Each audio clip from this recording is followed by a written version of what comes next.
donc moom ut na liem maintenant d'après les organisateurs que yi ma jokkool ñoom nee nañu dañuy maintenir terrain Sacré-Cœur foofu la mbir mi loolu nag dafay andi mais xam nga mën na andiwaat ay jafe-jafe loolu c'est une manière de dire non ay nit choisir seen lieu préparer seen lépp très bien organiser wu ko ba suba ñëpp war a dem foofu. mais dañoo indi suñu sono installé suñu sono. non mais xam nga lan lañ war a déplacer loolu yëpp. mais xam nga loolu ñoom. xam nañu soyons sérieux. mais yow da ngay indi sa sono teg installé sa podium ak yooyu. noo koy déplacer. très bien. loolu doy na waar alors ñu dem ci Omar. Aliou plutôt Aliou naka nga jàngatee la situation alors. C'est-à-dire que j'ai comme l'impression que ni benn espèce su gàcce je sais pas. gàcce national peut-être moom moo. Terra gàcce quoi. oui terra gàcce quoi. waaw c'est curieux parce que ndeysaan maa ngi dégg sama waa ji di wax sànq Sayer. ma koy xoolee marchand ambulant yi ma daan romb Colobane di romb ci yenn place yi di gis seeni loxo seeni loxo yi ñu doon def ci bracelet yi ñu doon def ci seen loxo waaw ñoom la de woon ñii di sol ay t-shirt ñii di nekk ci rond point di jaay ay mooy photo yooyu ku nekk di coow ma ne xañ na peut-être qu'ils ont compris et que ni xañ na lire nañu livre solution Sayer xanaa livre solution bi déguerpissement yi ñi ngi ci woon ci biir nekk ci woon. yaakaaruma ko. parce que dafa am un cadre du PASTEF. mais ñoom dañu contribuer Aliou doguma la les marchands da nga leen yërëm en fait. ils ont 200%. waaw. xam nga lan man dama mitigé parce que. waaw j'ai envie de dire à Sayer. sa affaire la c'est ton problème. mais en même temps dama ko yërëm. tant pis quoi. je suis embêté. jëlal yërëm leen rek. parce que quand même un père de famille bu soxla 2000 3000 am ay njaboot am kër Massar benn chambre ak salon wala chambre ak toilette moo soxnaam bi mu jëlee pour mu koy jàppale ci kër gi ci néeg war a fay 50 000 francs war a dund war a fay courant war a déplacé wu war a toppatoo soxna jabar ji xëy na benn doom judd na fa wala ñaar parce que mënu ko bàyyi ci dëkk ba ndax aller retour yi da koy sonal ñu ne ko kaay te sa jabar sa wet mu war a débrouiller chaque jour pour dundal leen di reyante yaakaar ci loolu je pense que ni bu ñu amee benn 3 hectares bu ñu amee même à titre provisoire man dama yàgg wax ni fonds politique araamul et c'est utile voilà gis nga ci situation d'urgence yi le temps que ñu leen di trouver ay solution xam nga mbir mi xel la le temps que ñu trouver ay solution bu ñu jëlee benn milliard wala ku si nekk rek ci say fonds rek nga génne benn 500 millions ñu régler problème bi au moins à titre provisoire ba ngeen nekk ci béréb yooyu ndax nag Sayer déguerpissement yoon la mun nañ ko tolérer mais à un moment donné il faut que ñu wut ay solution pour dundin bi gën a yomb waaye en même temps aussi loolu du priorité ndax liy priorité mooy yéen ñi nga xam ne da ngeen fi nekk juddoo fi màggee fi war a am seen dignité par liggéey donte tuuti na sax pour mën a toppatoo sa njaboot yéen dañ leen war a privilégier ci loolu donc ñu jéem a équilibrer mbir yi doxal xel wut ay solution bu fekkee ni nag dafa nécessaire ñu am ay solution d'urgence par rapport ak parce que mbiru wecc kese la du am na ay quelques hectares foofu ñu jël benn 3 hectares yóbbu leen fa waxtaan ak yéen avant woo leen yéen ci seen groupe waxtaan ak yéen wut ay solution génnee xaalis bi parce que xaalis bi mën na génn ndax téye nañu ay weccet yoo xam ne ñu ngi ciy def leneen au moins ci urgence en attendant ñu xool nan la ñuy def pour que yéen ngeen di mën di liggéey seen liggéey normalement ba bis jot ngeen defi leneen parce que nag Sayer man dama gëm ni ambulant c'est pas un boulot boo xam ne day mel ni comme Jakartaman pour man du liggéey boo xam ne dañ ko war a def toute sa vie da nga war a mën a jàll ci loolu am weccet mën a jàll ci leneen loolooy dëgg kon man d'accord naa ci loolu sauf que munoo yeewu rek am un ministre bu bees salaamaaleykum maaleykum salaam rek mu ne day dàq ñëpp ci ay places yi dañu waroon toog jël temps waxtaan ak yéen ci loolooy dëgg te xaalis bi mën na nekk parce que téye nañu weccet léegi Ousmane Sonko wala Bassirou Diomaye Faye bu ñu bëggoon dem benn dëkk xaw ma ban dëkk bu ñu bëggoon dem Chine léegi Chine seen aller retour ak seen délégation bi dinañ dépenser 1 milliard dégg nga bu baax nii suba ñu ne dañu bëgg a dem Chine laa wax aller retour pour juróomi fan une semaine dinañ dépenser 1 milliard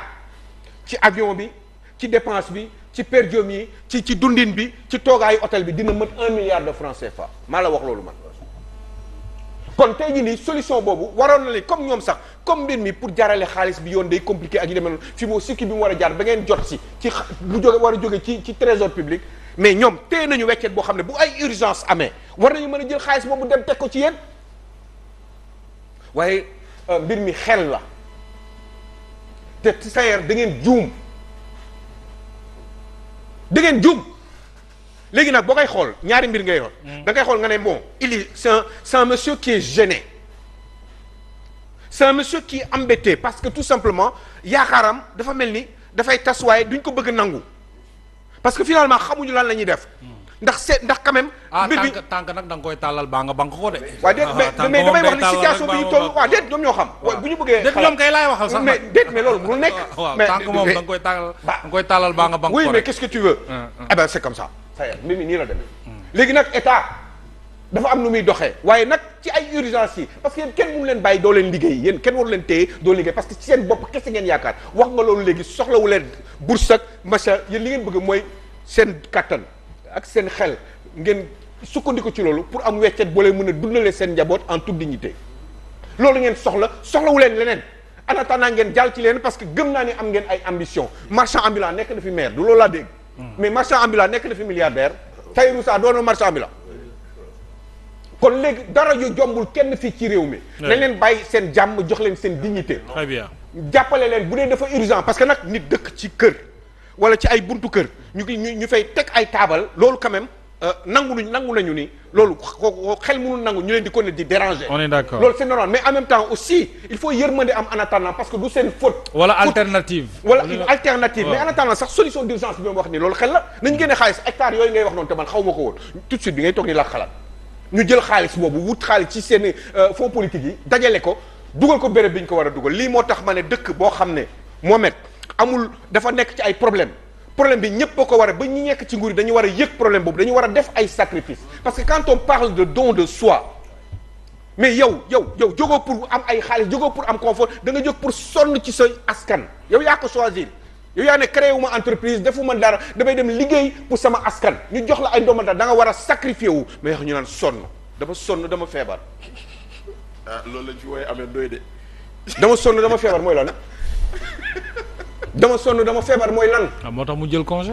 mais non mais 1 an et demi boo sonnoon sax feebar da nga ko war a nëbb gisoo kilifa yi yenn kilifa yi surtout yenn kilifa yi nii bu ñu xaaree tawat nii duñ ko wax seetlu leen loolu bu ñu tawatee nii dañ koy nëbb sax amaana dañ naan sëñ bi de dafa jàpp warul woon sax taxaw nii man dama sonn parce que wax boobu l'image ak l'entendement ce n'est pas moo tax communication bi des fois dama naan bon c'est vrai que des fois man dama naan même bu doon dëgg sax du ma la ko wax loo man su ma doon sa conseil dama koy nëbb moo tax mbir mi mbirum xel la dama ne gis nga à un moment donné yii nii waru woon nekk sax taxaw di wax ni dama sonn wala dama feebar xam nga lan la waroon a def mooy fexe ba mbir mi calme ñu sentir ni moom mi ngi fi présent alors que il n'est pas présent ñuy sentir loolu sénégalais yi di ko sentir waaye ñëpp xam ne ni Ousmane Sonko neen dafa bëgg a jël congé mais congé et puis congé ana décret présidentiel bi ce congé dafa am lu ko tënk fu mu war a jaar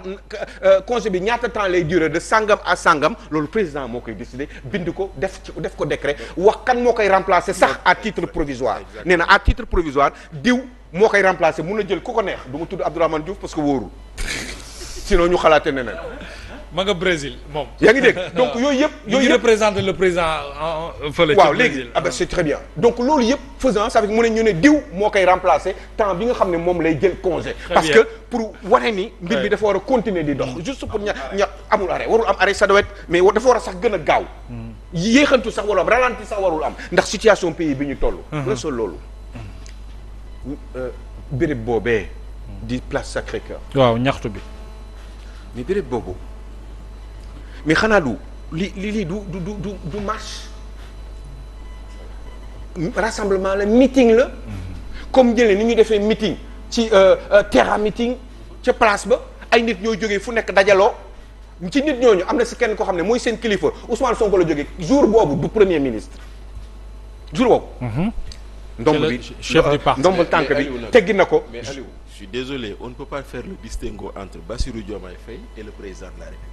On ne doit pas faire un distinguo entre Ousmane Sonko et le Premier ministre. Non, non, non. Ah mais non, oui. Il faut rappeler que mais non, xam nga lu tax mais Diomaye dafa génn ci structure parti. Mais qui aussi bu wootee dans un cadre. xam nga benn meeting, c'est le président du parti. Moi, je suis d'accord avec mais surtout que sax yoon moo ne mun nga am ay fonctions responsabilités comme Premier ministre. ba pare nekk président de parti. yoon terewu ko. waaye nag jour bi mu war a jóg moom jour boobu. warul sax gis nga dans un pays normal warul sax jël auto état warul sax jël carburant état warul sax jël jumtuwaayu état jour boobu pour dem foofu même ay gendarme yi sax sauf pour sécurité pour ñëpp moom ay garde du corps am la war a àndal. warul sax ànd ak état jour boobu mu jóg foofu di dem. wala peut-être son aide de camp wala ñooñu noonu. kon directeur généraux yeeg yenn ministres yi joxe kaar nag. mais c'est un truc de malade xam nga am na Bachir mi ngi wax léegi. man depuis semaine vraiment yi wax ni mais man dama déggul cotisation. oui déggul ma on n'entend plus parler de cotisation. on n'a plus parlé de diaspora qui donne de l'argent on n'entend plus rien mais xaalis boobu fan la jógee je vous assure que meeting bi man de bu ñu ma newoon tey. def nañ ci plus de 500 millions. man du ma ko weddi. mais bien sûr. est-ce que évalué nga matériel bi nekk. non 500 millions. Sénégal bâche non fa nekk. da lay wóor ni Sénégal la fa nekk la fa nekk antenne yeeg yëpp. Aliou la fa nekk si matériel. je suis gentil. dafa mel ni léegi bu ñu organiser défilé 4 avril. xoolal je suis waaw je suis gentil. la fa nekk si matériel. dafa mel ni dañuy organiser défilé 4 avril. mais dem na ngeen xoolul ñaata lay jar. Bachir je suis gentil quand je dis. 500 millions. 500 millions. waaye xaalis boobu ma ne la jour boobu bu ñu ko dajalee woon li ngay wax ni yow 3 hectares yooyu ci Kër Massar. ñu lijjanti ko ci weer. yàgg na ngeen dem foofu ñu ñaan leen ngir yàlla ñu defal ngeen pause. mais les beneen bi Aliou. les militaires leel xaalis boobu ñu dajale. pour dem wuyu ji Seydina Ousmane mu sell mi. waaw buñ ko dugaloon ca Touba mi inondé. lan lay doon. loolu yëpp les militaires invalides. loolu yëpp xamante ni xoolal situation bi ñu nekk. gis nga réew dafa am priorité. réew dafa am priorité. ku nekk nag ak li la gënal. lu na këtt lu na jox moo dafa am ñoo koo xam ne da doon wax ni ñi war a defar seen réew boo ko mënee wax ci olof ñoom dañuy ils pensent beaucoup sur le long terme au moins sur le moyen terme surtout pour nos pays en voie de développement mais ñi nga xam ne tout de suite il faut que ñu def seen kamtalay kàttan pour téye nguur parce que finalement loolu la Ousmane Sonko part pour montrer que ni moom man fii laa toll kan la koy wan. Diomaye Faye. waaw wala ñaar. Diomaye ak kan. Diomaye la koy wan. wanu ko keneen ku dul Diomaye. dooleem ñu def ci code. dooleem Diomaye la ko bëgg a wan. jour place boobee. béréb boobee. waaw ci place Sacré-Cœur bi. mais dafa am ku nit ñi fu nekk la ñuy jógee dem daje foofu. am nit ñu jóge fu nekk dem daje esplanade Léopold Sédar Senghor. ku nekk dañuy daje nit ñi fu nekk la ñuy jógee daf si am kenn koo xam ne premier ministre kese la am ñoo xam ne ay seen délégation bi la ñi ay directeur de société la ñu national nekk ci wetam et cetera mais ku si nekk da ngay jógee su nga def. mais meeting campagne électorale mais nit ñi dañuy def ay meeting fu nekk ñii di daje di nga gis oto yi di dajante. di télescopé di kii kontaan. ku nekk dem si sa béréb te coow di yëpp kontaan. est-ce que yaa ngi fàttaliku Ablaye Wade ak Macky Sall bi ñu dajee nii. croisante ci seen campagne électorale boobu. 2012. est-ce que vous en souvenez mais loolu warul woon mën a am mu nekk ci kaf ci ree ku nekk xam fan nga toll ci réew mi waaye Ousmane Sonko dafa woote terrain meeting. béréb sangam.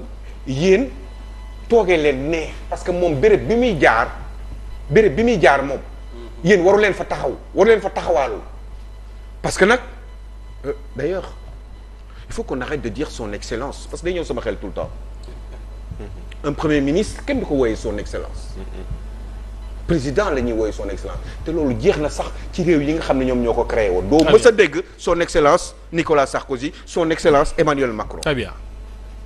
gis nga y a beaucoup de confusion. Merci Aliou. Il faut qu'on règle les choses. C'est ça. nañu bàyyi ñëpp dem def seen daje boobu manifestation.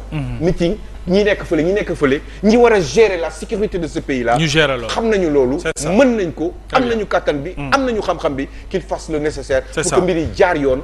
ba lépp nekk ci jàmm. Sénégal Très bien. avancé. Alors, mais une chose est sûre rek pour terminer. Oui. mooy il est évident que ni man de tey ñi gënoon jekk ci meeting mooy opposition bi oui. nguur ci priorité la war a nekk. parce que ça va faire 2 ans kenn gisatu fi dara kenn gisagu fi dara. Malaw ñaari gis at nañu ba tey kenn gisagu fi dara. non Malaw am na fi. waaw Malaw ouais, Malaw Malaw c'est des Burkinabés qui l'ont fait bu doon seet benn Sénégalais sax moo ko def ak yooyu et cetera bon ben c'est tant mieux pour Babacar Diop peut-être que ni moom tamit dina doon bilan pour la ville de Thiès mais une chose est sûre moom mooy réew mi tegaguñ fi dara. Très bien. Alors, te at bis dafa gaaw.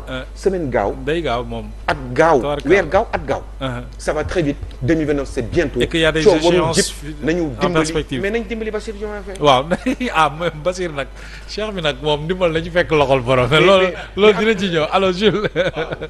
Jules alors xam naa am na loo bëgg a yokk ci marche mais il faut qu'on avance war nañu dugg ci judiciarisation du mandat avec 2 dossiers yu ñu war a waxtaanee bu Lat Diop bi ak surtout Pape Malick Ndour je rappelle que face au procureur du parquet financier le mis en cause Pape Malick Ndour et ses avocats dañoo réfuter toutes les accusations avec preuve à l'appui nag parce que il y a eu contestation sérieuse ci oui ci li ñu ko doon tuumaal finalement aucune charge n'a été retenue contre Pape Malick et malgré cela le procureur financier voulait le placer sous bracelet il l'a placé sous bracelet électronique évidemment d'après son avocat Maître El Hadji Diouf que nous avons appelé et puis voilà il rentre chez lui bi mooy bi mooy 3e convocation et non bracelet bi sax neexu leen. et libération voilà c'est ça et d'après son avocat aussi Maître El Hadji Diouf que nee na formalité rek parce que contestation yi dafa sérieuse de telle sorte que comme ni mu meloon ak Mansour je pense que formalité la après bon bracelet bi dañ koy dindi oui je pense alors naka nga jàngatee cette situation